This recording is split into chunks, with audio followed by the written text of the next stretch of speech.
2009 Chevrolet Silverado. Specifically when I turn on the car, listen to this noise.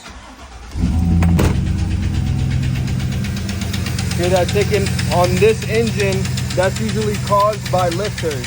And these lifters are hydraulic, meaning they rely on the oil pressure to stay pumped up.